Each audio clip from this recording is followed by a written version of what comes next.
Magandang gabi mga kabarangay, kababayan at mga kapatid.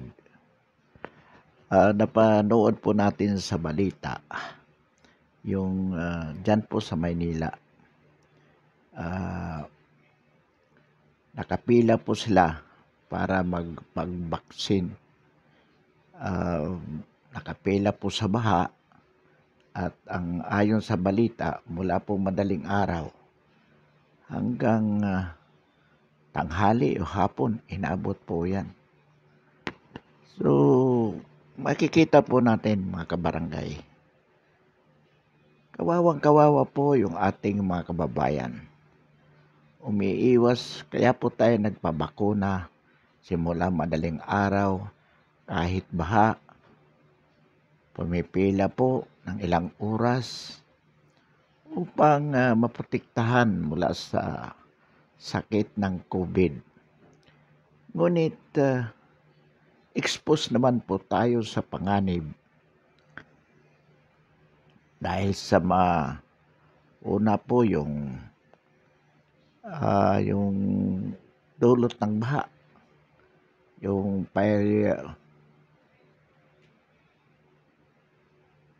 pyrolysis, yung nakukuha po sa mga ihi ng daga, papahalo sa tubig. Yan po. Dahil umuulan, pwede po tayo magkasakit, magkalagnat, magkasipon. So ano po ibig sabihin yan? Kaya ka nga pumipila para maiwasan yung sakit ng COVID. At doon po sa pagkakapila, exposed pa rin po sila sa hawaan, lalo na sa Maynila, mayroong Delta variant na malakas makahawa. So ito po naman ay hindi na po ito kasalanan ng Pangulo ng Pilipinas. Hindi na dapat turuan ang mga LGUs kung paano nila ipatutupad sa mas maayos, mabilis at mas epektibong paraan with the utmost convenience to the people. Ang problema po, marami pong mga LGU executive na hindi mo malaman kung hindi alam kung paano gagawin ang kanilang trabaho o ayaw nilang pansinin ang mga bagay na ito. Pero isa po nakikita natin dito, ano man ang kadahilanan, iyan po ay pagkukulang o kabubuhan ng local chief executive in terms of being creative, innovative, how to implement this vaccination in a more proper way. Kaysa naman doon sa nakikita po natin dyan sa Maynila, yung nakita po natin, mula madaling araw nakapila, nakalubog sa baha hanggang tuhod. Yung mga tao, and imagine, ilang oras waiting for their turn na mabakunahan. At ang iba po hanggang lampas ng tanghali pa, hanggang hapon pa. Ito po si Isko Moreno, nagmamagaling. Sinasabi niyang magaling siya. Pinupulaan pa niya si Inday Sara. Ang sabi niya, ikot ka ng ikot sa ibang probinsya. Kung ikaw ay mayor ng isang syudad, mayor ka ng isang munisipyo, dapat doon ka lang umiikot sa area of jurisdiction mo para nakikita mo ang problemang ito. O bakit ikaw, Isko, hindi mo ito nakita? Pasikat ka pa noong isang araw. Ikaw pa mismo ang naglinis daw ng basura doon sa vaccination site. Kailangan mo bang personally gawin yun para lang magpasikat sa media? Kabubuhan yan. sa bahagi mo. Ba't hindi mo iutos? Alinisin, pero hindi para magpamedya ka lang. Ikaw pa daw mismo, personally, ang naglinis. Pero itong sa baha, na nakapila sa malalim na hanggang tuhod mula madaling araw, kung hindi ka pa pinagalitan ni Pangulong Duterte, hindi mo ayusin. Kailangan ka pang pagsabihan. Nasaan ang kukuti mo? Ang yabang-yabang mo magpasikat. Kakandidato ka pang presidente. Yung simpleng problema na ganyan, hindi mo matugunan. May basura doon sa vaccination site, ikaw pa naglinis. Pero ito nasa bahay, hindi mo may utos na ayusin. Ang dami-daming mga mall sa Maynila, building dyan na bakante na pwede mong ipalipat ang vaccination site. Para doon pumunta yung mga tao. Imagine, mula madaling araw, nakapila, baha, at umuulan at the same time. Pero wala kang ginawa. Maghapon. Yan ba yung nagmamagaling? Yan ba yung nagpapasikat na magaling at tatakbo pang presidente ng bansa? Tarantaduhan yan, Isko Moreno. Panay papugi ka lang sa media, pero yung ginagawa mo kabubuhan. Malaking kabubuhan. That shows you have no common sense. Hindi mo alam kung paano mo gagawin. Immediately, paano mo tugunan ang isang problema. On-site. Kulang ka kasi sa utak mo. O baka naman talaga, wala kang pakialam. Dahil walang medyang nakaikot, kaya hindi ka nagmagaling.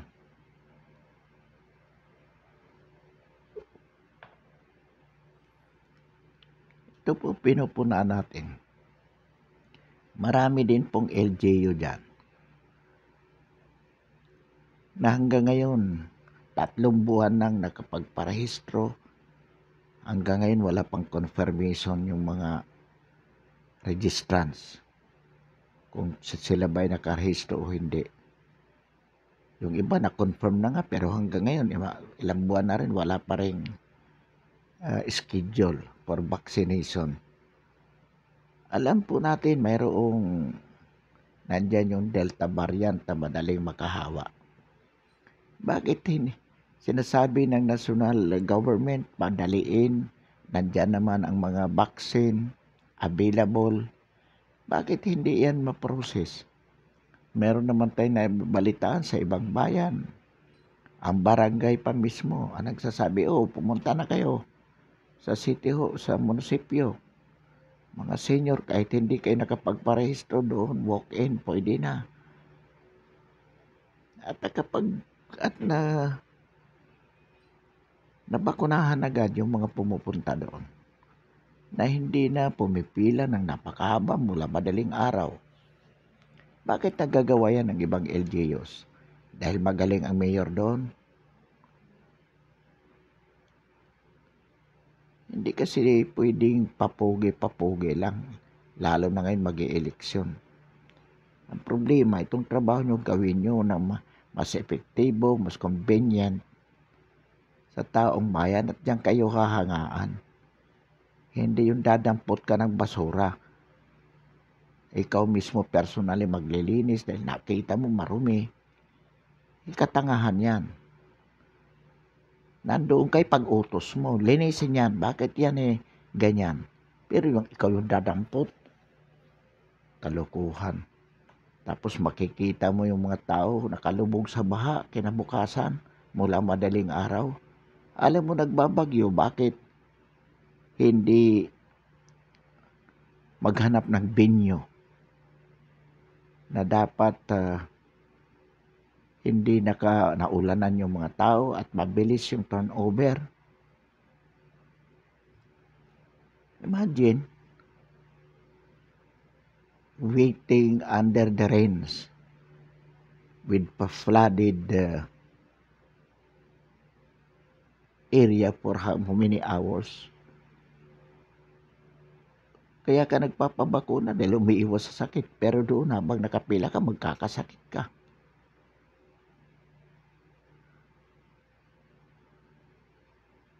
Delikado pang sakit. Deadly din.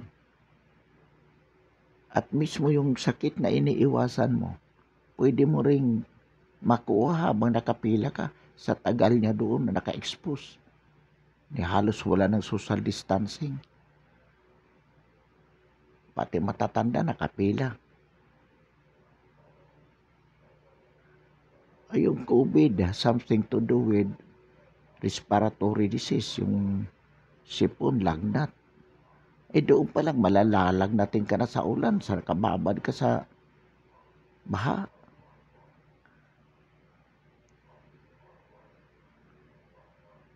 So ito po, pinapanawagan po natin.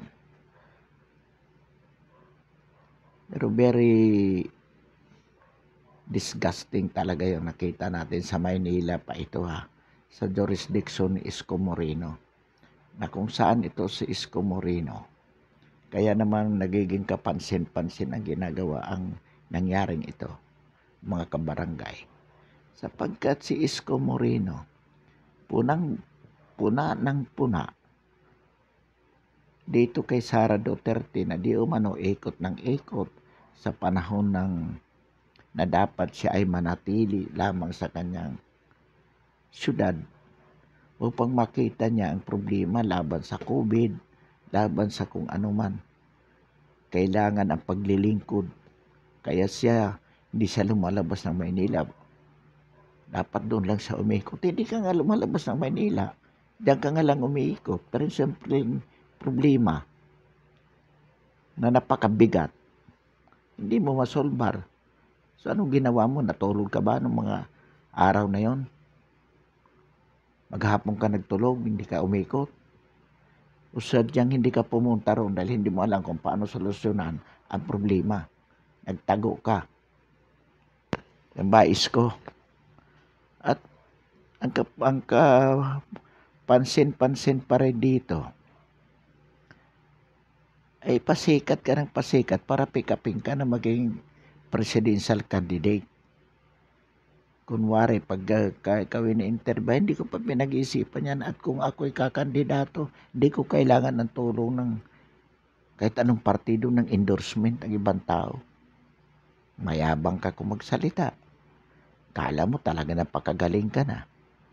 Pero dito pa lang, Isko Moreno, bagsak ka na. Nakikita ka na kung gaano ka kabobo para ka rin si Pinoy. Kailangan masolbar ang isang problema, walang magawang paraan. Kaya napatay yung sa 44, yung Lunita hostage taking, naalala mo yun. Konsyal ka na yata ng Maynila noon Wala kayo nagawa. Mga opisalis ng Maynila noong mga panahon yan. 2010. Ang alam ko, kung hindi ka vice mayor noon, konsyal ka. Pero wala kayo nagawa. Hindi kayo nakapag-suggest kay Pinoy. Kaya maraming namatay ng mga Hong Kong nationals. Simple lang ang problema noon. Isang pulis, gusto lang makausap ang Pangulo para ayusin yung kanyang kaso na matagal na natutulog sa ombudsman. Hindi na aksyonan. Yan lang ang problema noon. Pero lahat ng opisalis ng Maynila, kasama ka na. Lahat ng opisalis ng national government, walang nagawa. Mula alas 6 ng umaga, nagsimula ang hostage taking. Nagkaputukan alas 6 ng gabi. Hanggang alas 7, alas 8, maraming namatay. Di ba kabubuhan yan? Katulad ang nangyari. Ngayon, mayor ka na ng Maynila. It is your full account. Alas 4 ng madaling araw, ang sabi, nakapila na, baha, umuulan, para magpabaksin. Yung iba inaabot ng mga 1:00, 2:00. Ang pila. Grabing pahirap mo, isko, wala kang nagawa. Ano ba naman yung sabihin mo, oy, ilipat yung vaccination site dito sa City Hall. O kaya maghanap kayo ng building na mall dyan. Doon papilahin yung mga tao. Nasa loob sila ng building. City Hall lang, napakalaking area yan eh. Ano ba namang isuspend mo yung operation sandali for that day to give way to that to those people lining up inside the City Hall sa mga koridor kahit magpaikot-ikot ang pila doon. At least hindi nakalubog sa baha, hindi na ulanan. Di ba? Mayor ka eh, kaya mo ipag-autos yun eh. Problema, di ka nag-isip at yung mga advisors mo wala rin iniisip. O baka naman takot mag-rekomenda sa'yo dahil pinagagalitan mo. Dahil mayabang ka eh. Gusto mo ikaw lang magaling eh. Yan ang nangyari sa'yo, isko. Very, very disgusting. And we did not expect it from you. Very simple problem. Pero na panood natin sa balita, nagalit pa ang Pangulo dyan. Was it your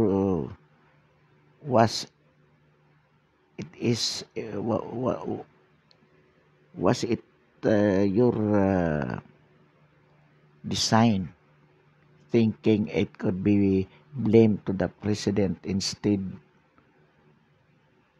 to you as mayor of Manila? Kalukuhan yon. If it was a design to blame the national government na dumaan yung mga tao sa ganong inconvenience para sabihin mo yan ang programa ng gobyerno eh. Ang vaccination, implementation of the vaccination, the administration of which is delegated to the LGUs, which is the most proper way of doing it. It is for the national government to procure to make the vaccine available, but the administration of which should be or has been delegated to the LGUs.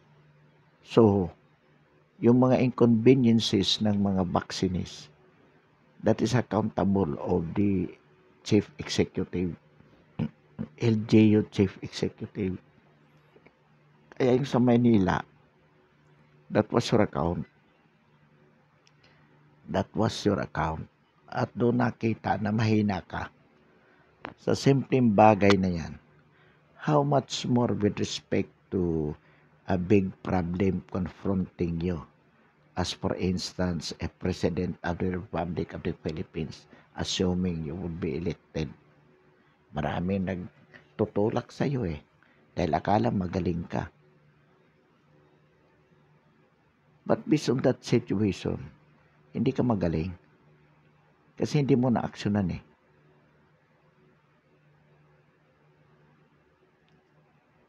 Kung na-aksyonan mo man yan, the next day, eh wala na. Lalo na kaya mo na-aksyonan, napagalitan ka pa ng Pangulo. Ibig sabihin, by your own, hindi mo kayang gawin. Unless otherwise, you are told to do so. Yun ang ano doon. Yun ang nakikita natin doon.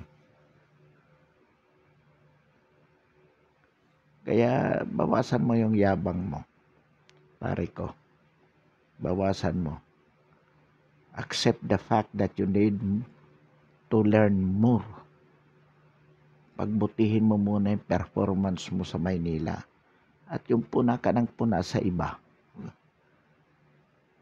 Sabi nga, tingnan mo muna yung dumi sa mukha mo bago ka tumingin sa mukha ng iba. Kasi papakita lang yan ng kayabangan. Ay katulad nga ng sinasabi mo, dapat ang mayor umiikot lang sa sarili niyang syudad. Pasaring kay Inday Sara dahil si Inday Sara umiikot for purposes of having exploratory talks about her plan for presidential bid in 2022. Pinupulaan mo yun. Sabi mo ikaw, diyan ka lang sa Maynila. Pero pagkatapos ng pula mo, lumabas yung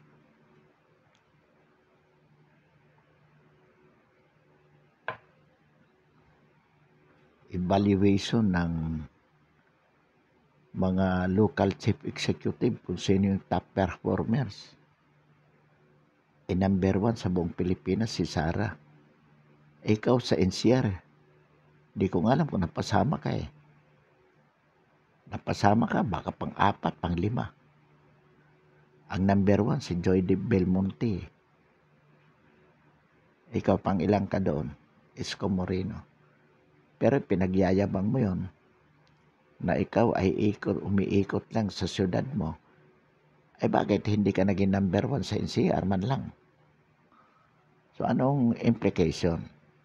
Talagang even to the eyes of those people who are closely watching over the performances of the chief local executives all over the country, mahina ka talaga.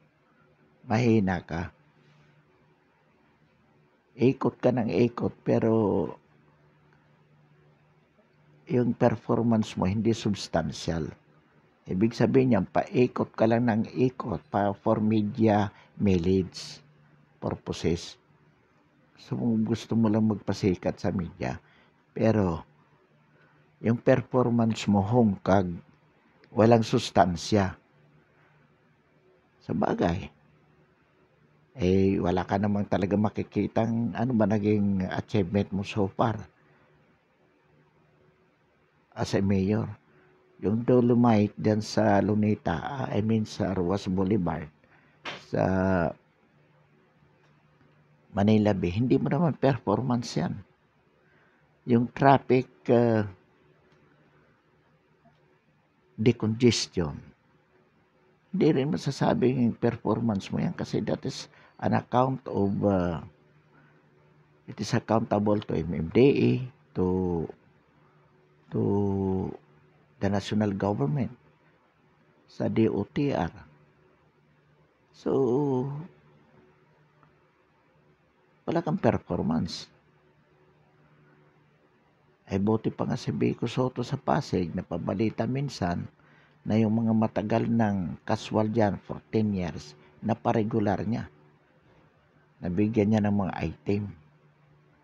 Pero sa Maynila, wala tayong nabalitaan na ganun eh. Wala. Yung sinasabi lang na cleanliness sa Divisoria, yun yung campaign mo. Na mismo ikaw na rin ang ayon sa balita, nagalit ka dahil hindi rin naman nasusunod. So in other words, wala ka pang concrete evidence na magandang performance. Ang ibig lang sabihin niyan,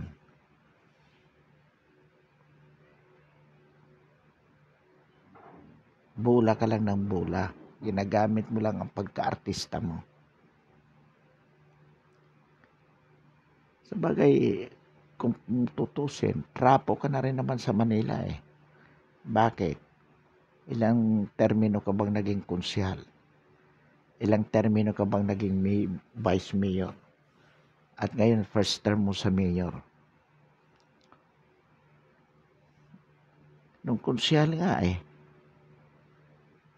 O hindi, vice mayor ka na noon. Napabalita pa nga, hinuli ka dahil nagpabingo ka. Nagpasugal ka eh. Hindi pinsa mo, wala namang taya. Kahit na ba walang taya yan eh. Sugal pa rin yan. Kumbaga, sinusulong mo ang bisyo mo. You are teaching the people in your capacity as vice mayor, you are modeling for people to get engaged into these illegal activities. Sabi mo lang tayo, malay namin.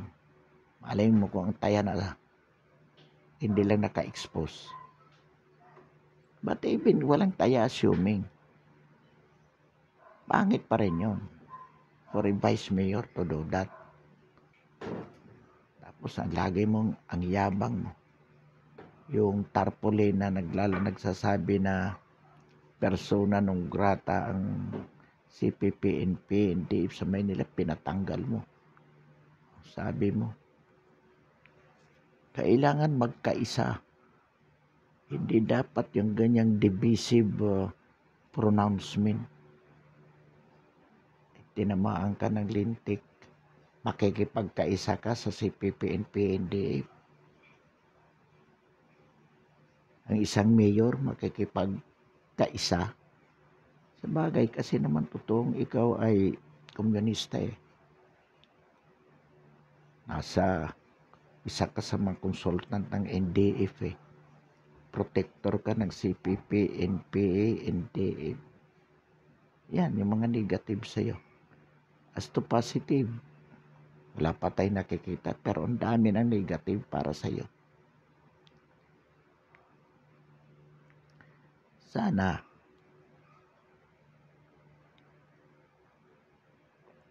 bago ka pumuna sa iba, bago ka mag-aspire for national position, ay patunayan mo muna na kaya mo, na magaling ka talaga, na hindi ka bobo katulad ng nakikita namin. Sapagkat itong mga ginagawa mo, kabubuhan to eh. Kabubuhan yan.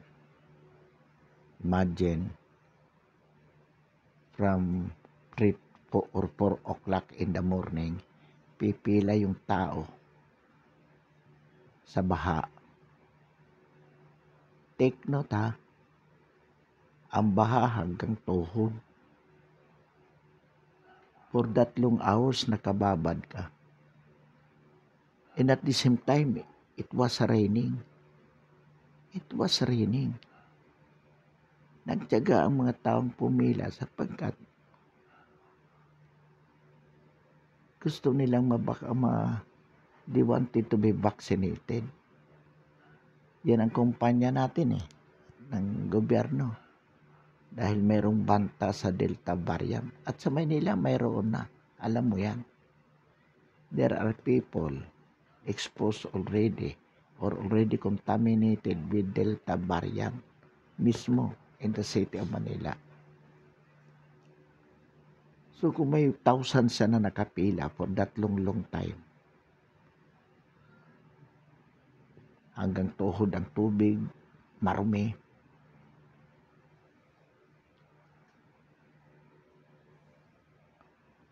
it's raining, tapos wala nang social distancing,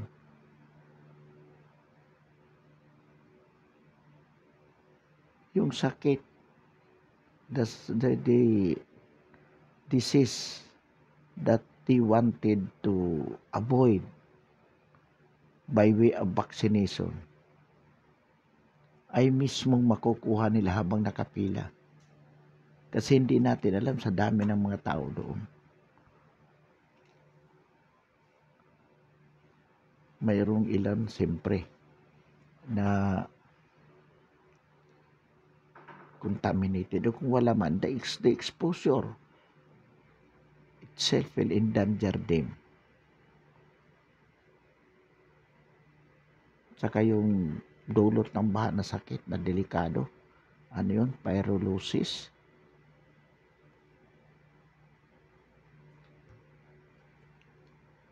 So, inuulit po natin na itong ginagawa mo isko, ayusin mo. At the same time, nananawagan din po tayo sa ibang LGUs alam po natin na marami pa ring LGUs na hindi pa they have not satisfactorily performed their functions of vaccinating their respective constituents. So nananawagan po tayo na itong nangyari po sa Maynila, di rin mangyari sa mga lugar ninyo. It is a matter of sensitivity, a matter of common sense, a matter of being concerned with your constituents to dispense them from these inconveniences. So responsibility po yan ng mga local chief executives. Responsibility po. Sana gampanan nyo ang tungkulin ninyo. Sapagkat napakahalaga ho yan. Napakahalaga po. Hindi ito pwedeng sabihin natin na simpleng bagay lang. Alam natin yung sa ngayon yung togetherness, yung pagpapapila dyan at let them stay that long while waiting for their turn to be vaccinated by itself is an exposure to the sickness, to this kind of contaminations which they want to avoid. So, iwasan po natin dapat yan hanggat maaari. Pagdating po doon ng vaccines, maasikaso agad. Hindi yung pipila ng matagal mula madaling araw. Pwede naman po yan. Nasa inyong schedule, bigyan nyo ng time schedule. Hindi lang yung pizza. Time more or less. Na kung kailangan nila kasi may mga pinipildapan pa. So they should be there just half an hour. Na pagdating nila, filling up at pagkatapos ma-fill up, maobserbahan. Maturukan agad ng vaccine. Para maiwasan po yung exposure as much as possible. Nakarehistro na po yan. Ano pa bang kailangan fill upan doon? Dapat kung mayroon, isa na lang. Registered na yan eh.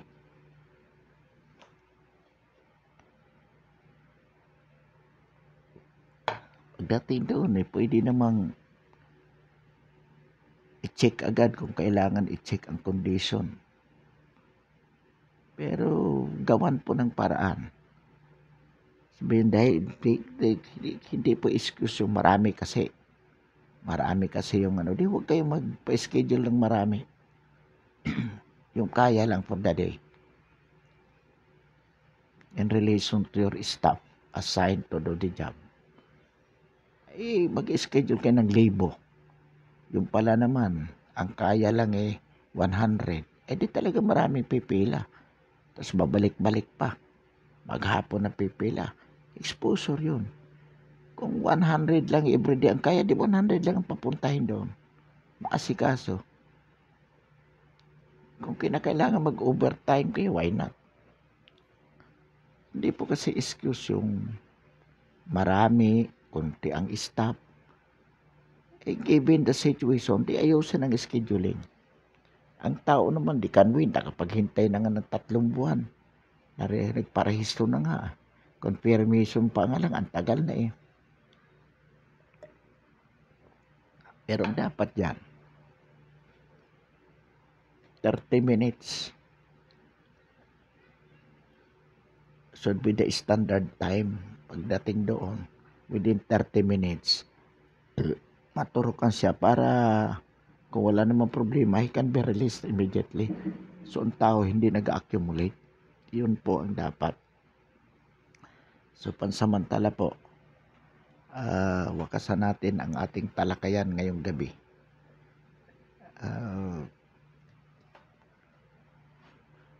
Muli po, maraming salamat at bilang as a token of support, inaanyayahan po natin na i-subscribe ang ating YouTube channel, ang ating paninindigan sa napapanahong isyu ng lipunan. Muli, maraming salamat.